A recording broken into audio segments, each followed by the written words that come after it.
Salut la compagnie, c'est Jules Melon et aujourd'hui dans Impro Ciné Critique, on va parler d'un vieux film comique français sorti en 1976, réalisé par Claude Zidi et réunissant pour la première et seule fois à l'écran Louis de Funès et Coluche. Un événement, d'autant plus que Louis de Funès venait d'avoir quelques soucis de santé assez sérieux. Il est de retour pour ce film, un peu contre toute attente, et dans un registre différent, beaucoup plus posé, beaucoup moins dans les grimaces ou les agitations diverses, plus dans le comique de situation, notamment dans le déguisement, on le voit au début du film en vieille dame, plus tard en américain loufoque. Pourquoi ces déguisements, allez-vous me dire? Bah parce qu'il joue le rôle d'un guide gastronomique, enfin d'un chef, d'un propriétaire de guide gastronomique. Évidemment, il va dans les restos déguisé ainsi pour ne pas se faire reconnaître. Ce qui donne des scènes hilarantes. Probablement les meilleures scènes du film se passent d'ailleurs dans les restaurants quand De Funès est déguisé. Bref, Coluche, lui, que fait-il dans l'histoire? C'est le fils de Funès dans le film. Il est appelé à prendre la suite du guide gastronomique puisque Monsieur Duchemin, Monsieur De Funès, veut prendre sa retraite et incorporer l'Académie française, rien que ça.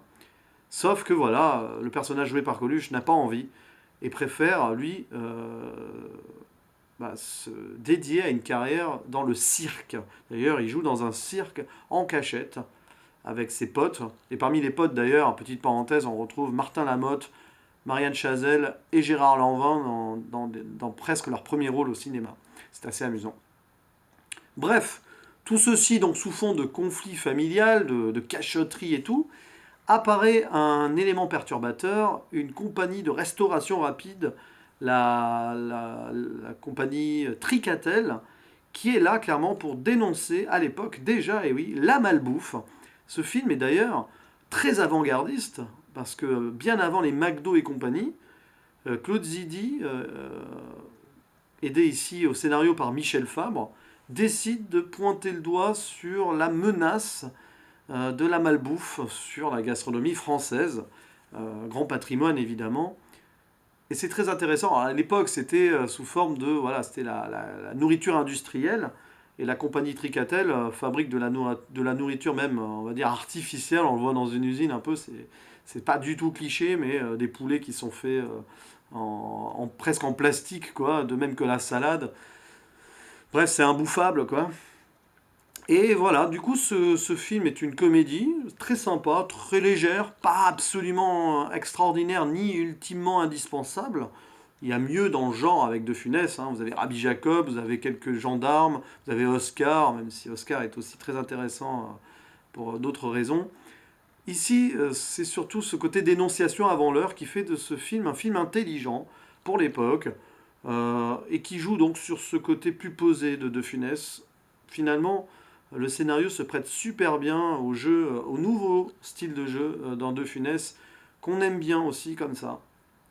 Et à côté, vous avez Coluche, très timide encore, à qui pardon, on ne donne pas un rôle extraordinaire, je trouve, mais ça marche aussi bien dans l'histoire, parce que on le sent perdu, comme son personnage, face à cette situation, lui qui s'apprêtait à annoncer à son père qu'il ne prendrait pas la suite, et qui doit l'aider face aux événements causés par la restauration industrielle, la malbouffe Tricatel.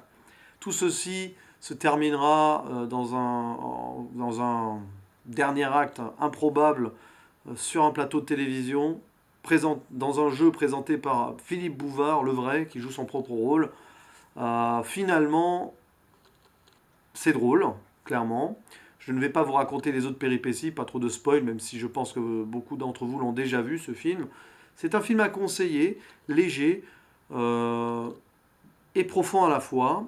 Ce n'est pas le chef-d'œuvre de la comédie française, ni le chef-d'œuvre de Claude Zidi, encore moins celui de Funès ou de Coluche, mais très, très sincèrement à saluer, à regarder en famille, à revoir avec plaisir, en mangeant, hein, enfin en mangeant, ça dépend sur quelle scène vous tombez, car si vous tombez sur la scène du resto de campagne dégueulasse, euh, enfin, c'est improbable, ou alors une scène horrible où le pauvre Louis de Funès, enfin, son personnage est un peu gavé de force par des restaurateurs aigris qui veulent se venger d'une mauvaise critique préalable, Voilà, à part ces scènes-là, ouais, c'est un film à regarder avec une bonne bouffe entre potes.